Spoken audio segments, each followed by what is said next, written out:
নমস্কার বন্ধুরা, আমি গোগল সুপ্রিয়। আজকে আমি আপনাদের সাথে আলোচনা করব সিনিয়র সিটিজেন সেভিং স্কিম সম্পর্কে। এই স্কিমের ফিচার্সগুলো কি কি?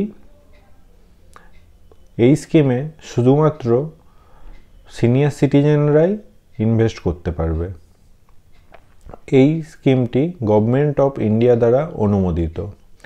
এটি একটি সেফ ইনভেস্টমেন্ট অপশন সিনিয়র সিটিজেনদের জন্য। এর থেকে গ্যারেন্টেড রিটার্ন পাওয়া যায়। রেগুলার বেসিসে কোয়ার্টারলি ইন্টারেস্ট গেন হয় সেভিংস অ্যাকাউন্টে। এই স্কিম থেকে কিন্তু ট্যাক্স বেনিফিটও পাওয়া যায়। এখন বলি কারা কারা এই স্কিমে ইনভেস্ট করতে পারেন।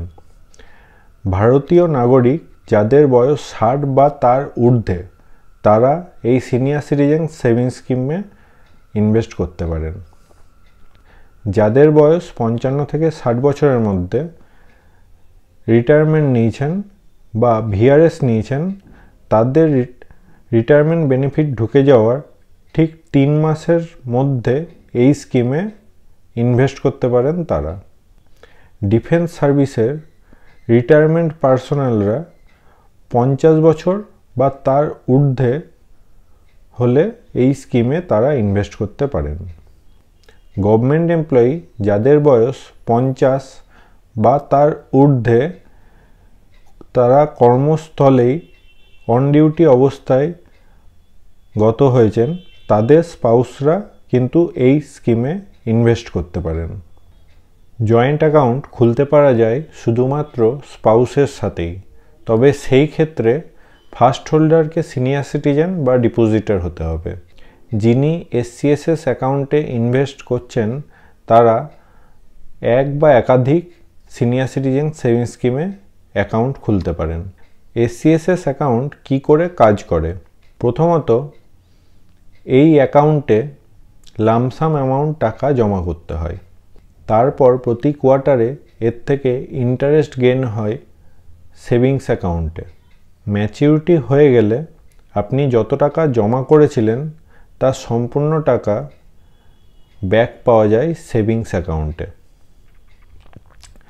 এই অ্যাকাউন্ট থেকে ট্যাক্স বেনিফিট কি করে পাওয়া যায়? 1 এপ্রিল 2020 পর থেকে ওল্ড ট্যাক্স রেজিমের আন্ডারে যারা, তারা এসসিএসএস অ্যাকাউন্টে জমা করার 1.5 লাখ টাকা পর্যন্ত সেকশন 80C-তে ট্যাক্স বেনিফিট পাবেন।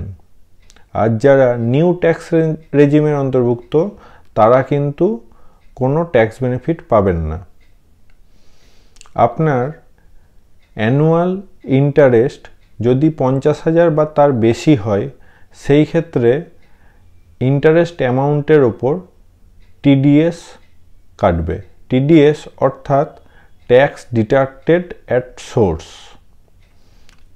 এখন বলি এসসিএসএস অ্যাকাউন্ট আপনারা কোথায় কোথায় খুলতে পারবেন। প্রথমত, স্টেট ব্যাঙ্ক অফ ইন্ডিয়াতে আপনারা এসসিএসএস অ্যাকাউন্ট খুলতে পারবেন। এছাড়া যে কোনো ন্যাশনালাইজড ব্যাঙ্কে আপনারা এই অ্যাকাউন্ট খুলতে পারেন। পোস্ট অফিসে এই অ্যাকাউন্ট খুলতে পারা যায়। বিভিন্ন প্রাইভেট সেক্টর ব্যাঙ্কেও এই অ্যাকাউন্ট আপনারা খুলতে পারবেন। এসসিএসএস অ্যাকাউন্টের ডিপোজিট লিমিট কি হয়? মিনিমাম ডিপোজিট লিমিট 1000 টাকা। আর এই অ্যাকাউন্টের ম্যাক্সিমাম ডিপোজিট লিমিট হলো 30 লাখ টাকা।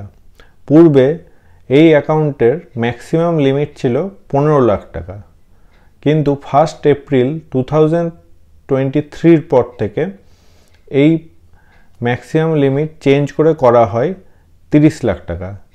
তাই এখন এই অ্যাকাউন্টে ম্যাক্সিমাম 30 লাখ টাকা পর্যন্ত জমা করা যায়। এই অ্যাকাউন্টে যে টাকায় ডিপোজিট করবেন সেটি 1000-এর গুণিতক হতে হবে। এখন বলি এসসিএসএস অ্যাকাউন্ট কতদিনে ম্যাচিওর হয়। এসসিএসএস অ্যাকাউন্ট কিন্তু 5 বছরে ম্যাচিওর হয়। এই অ্যাকাউন্টের ইন্টারেস্ট রেট কত? না, কারেন্ট অ্যানুয়াল ইন্টারেস্ট রেট হলো 8.2%। ইন্টারেস্ট অ্যামাউন্ট কিন্তু পাওয়া যায় ক্যালেন্ডার ইয়ারের শেষে, অর্থাৎ 31 মার্চে, 30 জুনে, 30 সেপ্টেম্বরে আর 31 ডিসেম্বরে। অ্যাকাউন্ট ওপেনিং করার সময় যে ইন্টারেস্ট রেটে অ্যাকাউন্টটি ওপেন করা হয় সেই ইন্টারেস্ট রেটই কিন্তু পুরো ম্যাচুরিটি পিরিয়ড পর্যন্ত থাকবে, কোনো ইন্টারেস্টের পরিবর্তন হবে না। এবার বলি এসসিএসএস অ্যাকাউন্ট এক্সটেন্ড করতে হলে কি করতে হয়। যদি আপনার অ্যাকাউন্টটি ম্যাচিওর হয়ে যায় তবে সেই ক্ষেত্রে প্রতি 3 বছরের এক একটি ব্লকে এই অ্যাকাউন্টকে আপনারা এক্সটেন্ড করতে পারেন। এক বা একাধিকবার এই অ্যাকাউন্টকে এক্সটেন্ড করতে পারবেন। এই অ্যাকাউন্টের নমিনেশন ফ্যাসিলিটি সম্পর্কে বলি। এই অ্যাকাউন্ট যখন খোলা হয় তখনই আপনারা নমিনি আপনাদের প্রিয়জনকে করে দিতে পারেন। আর যদি কেউ নমিনি না করে থাকেন অ্যাকাউন্টটি খোলার সময়, সেই ক্ষেত্রে পরেও আপনাদের প্রিয়জনকে নমিনি করতে পারেন ব্যাংকে গিয়ে। এসসিএসএস অ্যাকাউন্টে কিন্তু এনআরআই বা এইচইউএফরা অর্থাৎ হিন্দু আনডিভাইডেড ফ্যামিলির অন্তর্ভুক্ত যারা, তারা কিন্তু এই অ্যাকাউন্টে ডিপোজিট করতে পারবেন না। যদি আমার ভিডিওটা ভালো লেগে থাকে, ইনফরমেটিভ লেগে থাকে, তাহলে অতি অবশ্যই আপনারা লাইক করবেন, কমেন্ট করবেন, আপনাদের প্রিয়জনদের সাথে শেয়ার করবেন।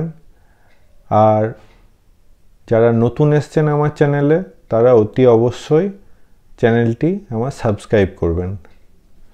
ধন্যবাদ।